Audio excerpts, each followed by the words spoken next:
Acho bastante interessante essa sua divisão nesses tipos de pesquisa. Nos ensine como é que eu escrevo um artigo científico, como é que deve ser a minha redação científica nesses diferentes tipos de pesquisa. Acho que a sua experiência é muito grande sobre isso e nós precisamos aproveitá-la. Bom, de tudo isso que eu falei, é evidente que essa divisão em tipos de pesquisa não é simplesmente uma divisão acadêmica. Primeiro, que ela não parte de um referencial tão externo assim. Ela parte da lógica da construção do conhecimento. Então, a partir disso, a gente já começa a desconfiar que se ela é uma divisão que obedece a uma lógica do conhecimento, ela deve ter implicações para o texto, uma vez que se espera que seu texto tenha uma estruturação lógica adequada. Então, é nesse sentido que eu digo que muitas divisões de pesquisa, elas não têm essa implicação para o texto. São divisões acadêmicas, por exemplo, eu posso dizer pesquisa de campo e pesquisa de laboratório. O que isso vai ter de implicação para o texto? Não é? Então, essa divisão das três tipos de pesquisa, ou seja, uma pesquisa onde eu descrevo uma variável, ou pesquisas onde eu testo hipótese, num caso, hipótese de associação, ou no outro caso, que eu testo hipótese de associação com ideia de interferência de uma sobre a outra, né? Nesses três tipos, as implicações para a redação são grandes. Eu vou explicar passo a passo como que isso acontece. Primeiro, deixo claro o seguinte, eu vou estar falando de cada pesquisa isoladamente. É óbvio que dentro do seu trabalho você pode ter os três tipos ocorrendo conjuntamente, ou seja, posso descrever uma variável, analisar a associação dela com outra coisa, alguns fatores que interferem, enfim, eu posso ter tudo isso. Mas cada elemento, como eu já falei anteriormente, cada elemento tem que ser tratado dentro da sua lógica, ok? Então veja o seguinte, uma pesquisa descritiva, como que seria a montagem de um texto com a pesquisa descritiva? Primeiro vamos pensar assim, o título dele, o autor tem que deixar claro para o leitor que existe uma descrição lá dentro. Olha, eu quero descrever qual é a distribuição de renda no país. Vou fazer uma pesquisa para analisar essa distribuição. Eu não estou querendo saber associações e interferências, eu quero saber como ela é. Eu tenho que deixar claro no meu título que é um trabalho descritivo e que é isso que vai ser feito. Na introdução, você vai agora justificar essa descrição. Então você vai ter que fazer um texto onde você vai contextualizar a importância do que você vai descrever e, principalmente, por que você vai descrever. Por que é necessário, por que é importante fazer aquela descrição. Qual é a novidade do seu estudo com aquela descrição? E aí tem alguns elementos que podem te ajudar na montagem dessa novidade, tá certo? Que num outro momento eu vou falar exatamente dos detalhes dessa construção, mas esse é no nosso segundo curso que nós havíamos combinado. O material em metros. Como é que eu vou escrever o material em metros numa pesquisa descritiva? Olha, a essência do delineamento de uma pesquisa descritiva é a seguinte. Você pega um pedaço daquele todo, descreve e infere o que der para aquele todo. Então, a essência dele é a amostragem. Então, como você fez essa amostragem para representar aquele todo? Lógico que a amostragem vai estar envolvida em qualquer tipo de pesquisa. Mas no caso da descritiva, ela é a essência. Então, ela tem que ser muito bem colocada. E, além disso, o que exatamente você está descrevendo? Não é? E qual é o tamanho dessa amostra? Tá? É uma amostra de quanto? De 10 indivíduos, de 50 indivíduos, de 3 mil, de 5 mil.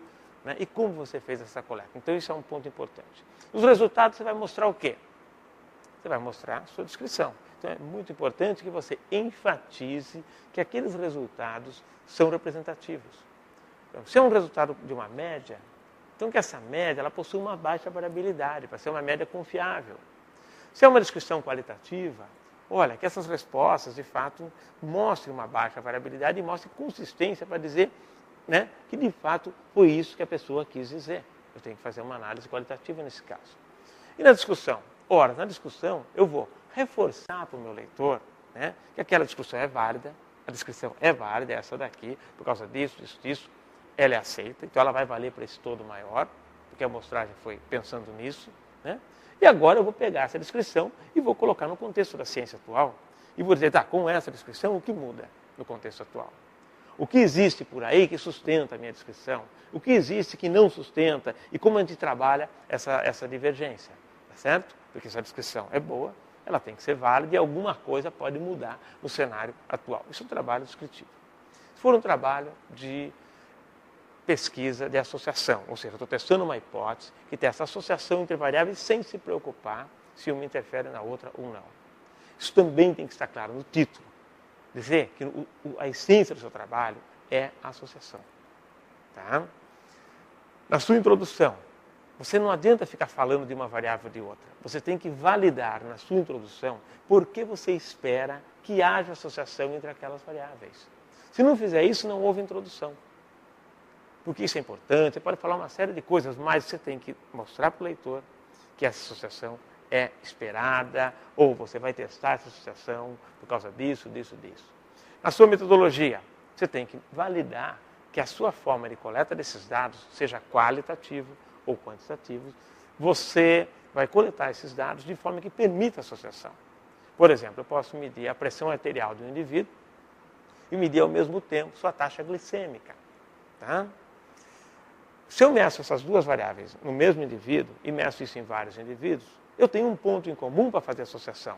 Ora, eu vou associar a pressão arterial do indivíduo 1 com a taxa glicêmica do indivíduo 1. Aí eu pego do indivíduo 2 a pressão arterial com a taxa glicêmica, do 2, do 3, do 4. Eu tenho um ponto em comum.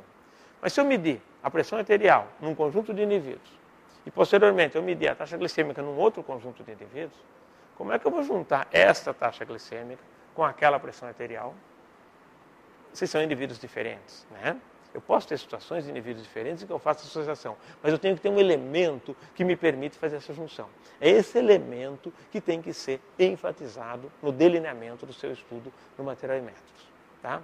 Outras coisas também são importantes, mas esse é o ponto-chave na pesquisa de associação. Resultados. Você tem que mostrar essa associação. Você pode mostrar por meio de uma tabela com sinais de presença e ausência, se for uma análise mais qualitativa. Se for uma análise quantitativa, pode mostrar com um gráfico de correlação, por exemplo, uma correlação linear, multivariada, que seja, dependendo do número de variáveis que você estuda. O fato é que você tem que mostrar a associação. Não adianta ficar mostrando valores das variáveis. Eles vão até aparecer, mas a associação é o ponto-chave. É isso que tem que ser enfatizado no seu resultado. E na sua discussão, você vai discutir a associação. Ora, primeiro, demonstrar que essa sua associação é válida. Uma vez que ela seja válida, colocar isso no contexto da ciência, como no caso anterior. Tá, com essa associação obtida, como que eu explico essa associação? Não é? O que eu digo sobre ela, considerando o que se conhece hoje? O que se muda no contexto atual do conhecimento, o fato de eu ter descoberto essa associação? Então não é só mostrar o que suporta o meu trabalho, mas o que o meu trabalho faz mudar no contexto atual. Porque se ele traz novidade, alguma coisa ele muda. Tem que mudar alguma coisa, é óbvio. Tá? E o terceiro tipo é a pesquisa de causa e efeito, onde eu estou imaginando uma interferência entre uma variável e a outra. Tá? Então, existe necessariamente a associação, mas tem que existir essa interferência. Então, nesse caso, você vai, no seu título, mostrar que se trata de interferência. Não é pecado usar o termo efeito, nem no objetivo, nem na conclusão e nem no título.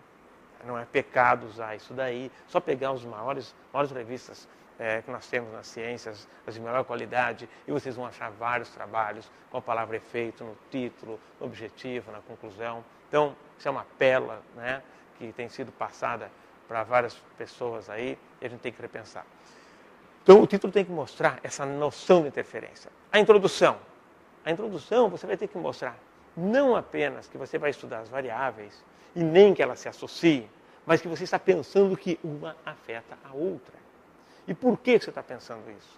Qual base você tem para desconfiar dessa relação de efeito? Você tem que dizer isso na sua introdução. O delineamento é muito simples. Se você tem relação de dependência, né, de interferência, você vai ter dependência. Se uma depende da outra, por exemplo, se eu tenho um agente causa e um agente efeito, ou uma variável independente, uma variável dependente, minha estratégia de pesquisa vai ser variar a variável efeito, a variável causa, né, a variável independente, e quantificar os dados da variável dependente. Então, você tem que fazer essas duas coisas. Né? Isso vai ficar claro no seu delineamento. O que você coleta como resultado não é aquilo que você mediu da sua variável independente, mas o que você mediu da sua variável dependente. Tá? Esse é o seu resultado. Se você mediu alguma coisa da sua variável independente, isso geralmente vai aparecer no seu próprio material e métodos. Tá? Então, essa é a estrutura. Aí você vai para a discussão você vai medir o quê? Vai falar o quê para os seus leitores? Ora, você tem que mostrar para eles que existe o efeito. Para mostrar que existe efeito, você precisa de duas coisas, como já foi visto. Você precisa mostrar que existe associação entre as variáveis, porque se elas não se associam, dificilmente uma vai estar afetando diretamente a outra. Tá? Lógico, de uma forma linear, eu posso ter elementos entrando aí no meio, não tem problema, mas num raciocínio mais simples, né, isso funciona muito bem. Então, essa variável tem que estar associada com a outra. Além de estar associada, eu preciso agora discutir o mecanismo pelo qual eu penso que aquela associação é de fato um efeito e não simplesmente uma mera associação. Eu tenho que discutir esse mecanismo. Né? Já comentei sobre isso, o quanto os nossos dados são importantes nessa discussão, quanto podemos usar a literatura nesse argumento, nessa abordagem. Então, dessa forma, professora, a relação, né, entre o tipo de pesquisa e a construção do texto, acredito que fica evidente. Tá? O jeito de trabalhar cada etapa dele varia em função dessa lógica. Então, é nesse sentido que eu acho fundamental conhecer essa lógica antes de pensar em fazer a pesquisa e fazer o texto, seja para um projeto, seja para uma tese, seja para um trabalho de conclusão de curso, ou seja, para uma publicação internacional na forma de artigo.